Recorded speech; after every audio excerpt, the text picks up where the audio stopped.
Bonjour, vous êtes bien sur Radio Mérignac. Je suis avec Franck Bonhomme, candidat à la députation sur la 6e circonscription de la Gironde.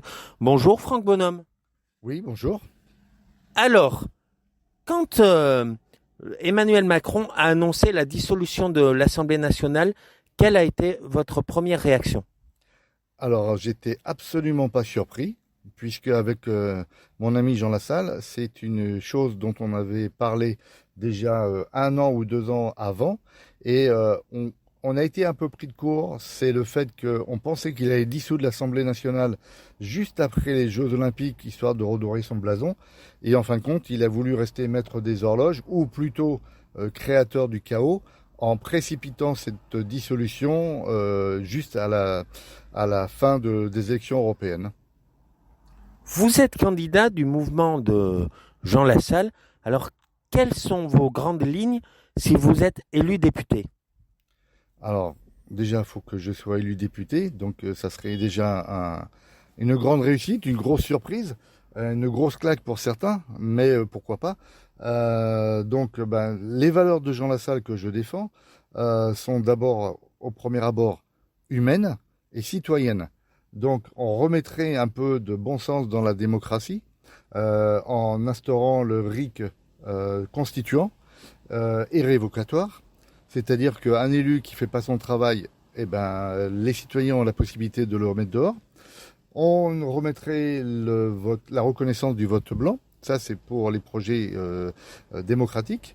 Après, toujours sur le domaine de l'humain et du citoyen, eh ben, c'est d'aller au-devant des préoccupations de ces mêmes citoyens, c'est-à-dire en s'occupant et en se préoccupant de leur quotidien, les fins de mois qui sont compliquées, parce qu'on s'est rendu compte qu'effectivement, il y a de plus en plus de paupérisation du pays. Et ça, on s'en rend compte très bien lorsqu'on va à l'étranger. Et même, il y a un phénomène qui est tout à fait nouveau, c'est qu'on a une population nord-américaine qui vient passer leur retraite dans des pays comme la France. Ça veut dire que pour eux, c'est comme si nous, on allait en Grèce ou même aller au Vietnam. Il y a beaucoup de retraités qui font ça parce qu'ils ont plus forcément les revenus nécessaires pour rester dans leur pays et ils vont essayer de vivre leur retraite dans des pays où le niveau de la vie est plus accessible. Donc il y en a qui vont au Portugal, d'autres qui vont au Maroc, d'autres qui vont au Vietnam. Et là, on a des Nord-Américains qui viennent en France parce que le niveau de la vie est tellement peu cher pour eux. Donc ça veut dire que la France est en train de se paupériser. Moi j'ai annoncé, j'ai alerté même à un moment donné qu'on était en voie de tiers-mondisation. Donc effectivement, il faut s'occuper d'apporter aux citoyens la possibilité de vivre de très très bien de leur métier, de leurs compétences. Donc là, peut-être qu'il faut travailler une nouvelle approche de la rémunération du travail. Est-ce qu'il faut conserver le salariat? Est-ce qu'il faut faire des contrats qui correspondent comme ça existe dans d'autres pays, qui permet aux gens de mieux s'adapter en fonction de leurs compétences, de leurs talents et de leurs passions, et qui permet aux employeurs effectivement de mieux rémunérer les gens. Donc ça passe aussi par une baisse des charges patronales et sociales, de manière à ce que le salaire, les employeurs puissent.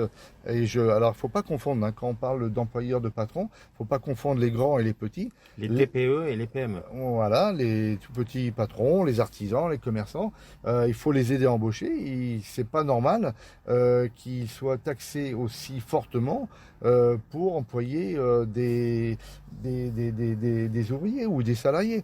On commence à découvrir que lorsqu'on veut augmenter un salarié qui est au SMIC, on veut l'augmenter de 100 euros, pour l'employeur, ça lui coûte 480. Donc vous voyez la cohérence. On devrait travailler pour que les gens puissent être augmentés et ça passe par une baisse des charges qui sont autour du salaire. Donc vous pensez que la proposition de vos adversaires du nouveau Front populaire aujourd'hui sur le SMIC à 1600 euros est démagogique? Alors oui, il est démagogique parce que c'est pas eux qui sortent de leur poche. Donc moi aussi, je peux dire, moi je propose le SMIC à 2000 euros. Voilà, donc c'est celui qui va faire la meilleure offre à la rigueur qui va être écouté. Mais bon, qu'est-ce que ça coûte de faire des promesses qui ne seront jamais tenues? Donc on peut faire effectivement à une espèce de miroir aux alouettes, à celui qui va proposer qui va faire les offres les plus mirobolantes, les plus spectaculaires. Et puis au final, on sait que ça se terminera dans un tiroir et que ça ne sera pas effectif. Donc, non, non, il faut prendre les choses de manière beaucoup plus pragmatique. Comment peut-on expliquer que des pays comme la Suisse, le salaire minimum, il a plus de 4000 euros, même au Luxembourg, ils sont à 2800 euros. En Suède, on approche les 3000 euros. Non, on est en train de paupériser la France parce que on charge énormément les salaires et que en contrepartie, on n'a pas le pourquoi on a payé. D'accord. En Suède, ils sont taxés autant que nous, mais ils ont un retour en gros sur investissement qui est énorme. C'est-à-dire que il n'y a pas de tiers payant, enfin il n'y a pas de, si il y a des tiers payants, mais intégral en Suède. Il n'y a D'accord. pas de déremboursement à moitié des médicaments, ça. Quand vous allez à l'hôpital, vous n'avez pas de surprise, vous n'avez pas besoin de mutuelle, vous n'avez pas besoin de tout ça, tout est pris en charge. Et vous souhaitez le même modèle en France? Bah, je souhaite un modèle qui soit le plus pragmatique pour que les gens s'y retrouvent entre ce qu'ils vont sortir de par leur cotisation et ce qu'ils vont retrouver lorsqu'ils font appel à leur protection. D'accord. Alors, avant de parler de la circonscription et de vos adversaires, vous avez le slogan ni extrémisation, ni macronisation. Pouvez-vous nous dire pourquoi ce slogan? Alors au départ, Jean Lassalle, c'est un discours qui tient depuis très très longtemps. Il dit la France ne veut ni être extrême gauchisée, ni extrême droitisée, ni extrême macronisée, parce que elle veut rester authentique. Et on s'est rendu compte que celui qui est le plus extrême, c'est pas à gauche, c'est pas à droite, c'est Macron qui est le plus extrême. Donc faut pas se tromper de combat.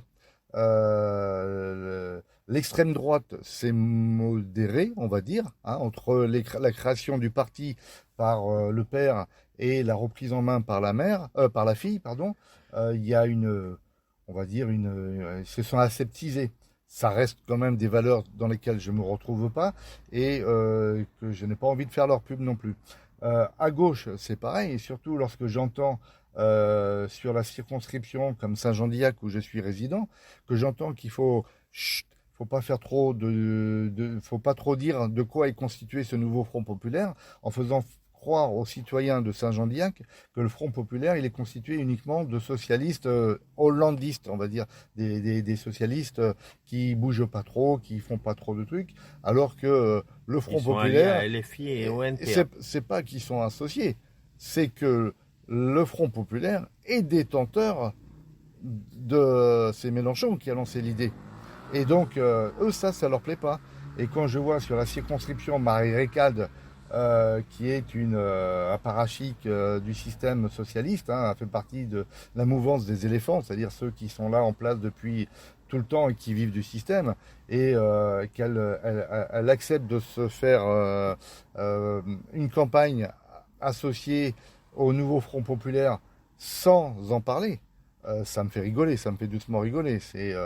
Voilà, il faut assumer. On est dans le Front populaire, on est tous ensemble ou on n'y est pas. Pourquoi ils y sont pas allés, les socialistes, tout seuls dans leur coin? Parce qu'ils savent qu'ils vont pas gagner. Donc là, Mélenchon leur propose une alliance où ils ont une chance de gagner et ils font genre que Mélenchon, ils sont pas très bons. Donc voilà, donc mais il faut être conscient que cette gauche, elle est un peu hypocrite. C'est une alliance contre nature. Moi, j'ai des idées de gauche comme j'ai des idées de droite. Mais là, quand je vois, Vous êtes centriste. non, centriste, ça veut rien dire. C'est-à-dire que quand je dis que j'ai des idées de gauche et des idées de droite, c'est-à-dire que j'estime que en France, des gens de gauche et des gens de droite ont un mot à dire et ont des bonnes idées. Donc, mais il faut pas se cataloguer. Et je veux pas tomber dans le centrisme à la Macron en même temps, puisque ça c'est complètement ridicule. C'était une stratégie qu'il a menée pour que détruire à la fois les partis de gauche et le parti de droite, modéré. Et ça va juste qu'il il a bien réussi avec le parti de droite, puisque maintenant, moi, ce que j'ai tapé un peu sur la gauche, on va taper un peu sur la droite. Justement, j'avais deux questions Ouais. j'avais une question sur le député sortant que vous allez avoir en face qui se représente pour un troisième mandat. Pensez-vous qu'il a été assez présent sur la circonscription? Alors non, non, non, c'est la première chose que j'ai dit, que le résultat de la situation actuelle, il fait partie des responsables. Et quand je dis que le député sortant macroniste, personne ne le connaît, qui passe son temps à parader pour faire croire qu'il œuvre de manière concrète, non, personne ne le connaît. Il est là pour aller serrer des mains à droite et à gauche, euh, aller voir si les institutions fonctionnent bien. Et de toute manière, l'Assemblée nationale, ses préoccupations, c'est de voter ce que Macron lui a demandé de voter. Donc, les préoccupations en tant qu'élu représentant la Gironde à l'Assemblée nationale, c'est zéro. Ouais. Donc, et puis, ce qu'il faut savoir, c'est que cet élu macroniste, il navigue bien entre la gauche et la droite. Il faut savoir que c'est un ancien socialiste qui était directeur de cabinet de l'ancien maire de Saint-Médard-en-Jalles et que là maintenant, il a fait des accords avec le maire de Saint-Aubin pour travailler sa sortie s'il n'est pas élu. Donc, de la gauche socialiste, il va passer avec les républicains. Ce qui explique l'accord qui a été passé sur la sixième circonscription, qu'il n'y a pas de représentant des républicains sur la sixième circonscription. Et je l'ai appris, c'est parce que les républicains veulent laisser la place à Éric Pouillat. Ils veulent que les républicains, les électeurs républicains votent Éric Pouillat. Donc ça veut dire qu'ils sont en train de dépouiller complètement le parti des républicains. Ce qu'a réussi Macron le terme, il est clair, il a défoncé le parti des Républicains. Et moi, je trouve que les Républicains, ils sont tombés dans le syndrome de Stockholm, c'est-à-dire le syndrome de Stockholm, c'est le fameux syndrome où des gens qui ont été kidnappés et agressés, ont de l'empathie et de l'attirance pour leur agresseur. Donc les républicains sont en plein dans ce syndrome de Stockholm. Ils se sont fait défoncer par les macronistes et maintenant ils trouvent qu'ils sont sympas. Donc vous voyez, c'est le bloc de gauche, c'est un peu un gloubi-goulba qui n'est même pas accepté. Et à droite, en fin de compte, il laisse le champ libre au Rassemblement national. Et puis la droite, elle va être dissous dans la Macronie, D'accord. dans ce qui reste. Alors, sur la circonscription, aujourd'hui, une question de nos auditeurs que je pose à plusieurs candidats. Sur Beutre, il va y avoir le centre de rétention administratif qui a été imposé entre la mairie de Mérignac et l'État aujourd'hui. Alors, est-ce que si vous êtes député, élu député, vous seriez prêt à rencontrer les personnes pour essayer de faire bouger et changer d'endroit le CRA qui doit être normalement sur le bioparc de Mérignac-Beutre? Alors moi, effectivement, si j'étais élu député, j'irais à la rencontre. C'est mon fer de lance, c'est le pourquoi je m'engage en politique. Je veux pas faire de la pole-pole, de la politique politicienne. Moi, le cœur du métier du politique, c'est d'être sur le terrain et d'aller rencontrer les gens. Alors si le CRA, effectivement, c'est une préoccupation entre les mains de l'État, ça fait partie des prérogatives du député. Et le député pour avoir une influence là-dessus. Donc bien entendu, je peux aller à l'écoute des gens et je comprends très bien cette problématique. On a l'impression que ce sujet qui revient régulièrement, c'est un peu la patate chaude. C'est-à-dire que qui voudrait avoir un centre de rétention à côté de chez soi, il en faut, mais il faut le faire en bonne intelligence. Donc, même je pense que Éric Pouillat, alors je sais pas, je sais qu'il est plus ou moins lié à des problématiques de détention, de s'occuper dans les prisons, des trucs comme ça. Donc, je sais pas s'il a intervenu au niveau du CRA. À ma connaissance, non. Mérignac, eux, ils essayent de repousser ça en dehors le plus loin possible. Je pense qu'il y a d'autres solutions et qu'effectivement, il est du bon sens de ne pas de ne pas imposer quelque chose qui est quand même relativement ambigu à des citoyens qui aspirent à rester au calme et pas à devoir gérer des problèmes qui n'émaneraient pas de leur propre décision. D'accord. J'aurais une dernière question. Alors, vous qui êtes sur la circonscription et sur les marchés, avez-vous un bon accueil et les gens que viennent-ils vous dire quand vous êtes sur les marchés? Bah, déjà, avec le fait qu'ils savent que je sois avec Jean Lassalle, c'est toujours un petit mot sympa, une petite tape sur l'épaule. Donc là, j'ai zéro problème. Généralement, je peux coller mes affiches jour et nuit, même en plein jour. Personne va venir m'embêter. Même, on va même me klaxonner pour me dire avec le pouce en l'air, vas-y, continue.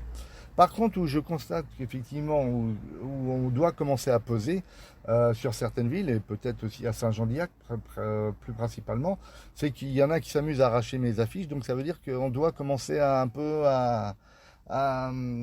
on doit un peu les embêter. Je dois occuper un paysage politique qui commence à les embêter parce que ils se rendent compte que je suis le seul à rester droit dans mes convictions, droit dans mes valeurs, et qu'eux, ils sont en train de se fourvoyer dans des trucs, des alliances de gauche, ou à droite, c'est pareil. Et donc, peut-être que je vais créer une petite surprise sur la 6e circonscription, et que ça va les embêter. Donc, ils commencent à vouloir m'invisibiliser, comme les médias ont cherché à invisibiliser Jean Lassalle pendant les européennes. Et ça, c'est pas bien. C'est pas les règles de la démocratie. On accepte de débattre, on accepte à visage découvert. On se cache pas derrière des non-dits. Et moi, je compte bien peser sur cette campagne. Alors, si je suis au deuxième tour, ça sera, comme j'aime bien dire, une belle surprise. Et là, je continuerai à bien m'amuser. Parce que je fais de la politique avec de la conviction et beaucoup d'humour. Et j'essaye de faire sourire les gens, j'essaye de leur expliquer que l'important de la politique, c'est d'amener le plus grand monde, le plus grand nombre de gens vers un bonheur en commun plus radieux que ce qu'ils connaissent, et de sortir de cette stratégie du chaos dans laquelle Macron nous emmène, et que tous les macronistes ont voté comme ça. Les autres, ils vont continuer à faire de la popole, de la politique politicienne. À un moment donné, ça aura bien une fin.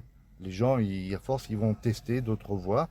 Et donc, moi, j'appelle tous les gens qui ont une colère contre ce président à ne pas se tromper de colère. Moi, je leur offre une porte de sortie vers une colère un peu plus saine, une colère qu'ils ne regretteront pas. Et à partir de là, c'est ils auront moins de gueule de bois le lendemain. D'accord. Eh bien, merci Franck Bonhomme d'avoir répondu à nos questions et je vous souhaite une bonne campagne. Merci beaucoup.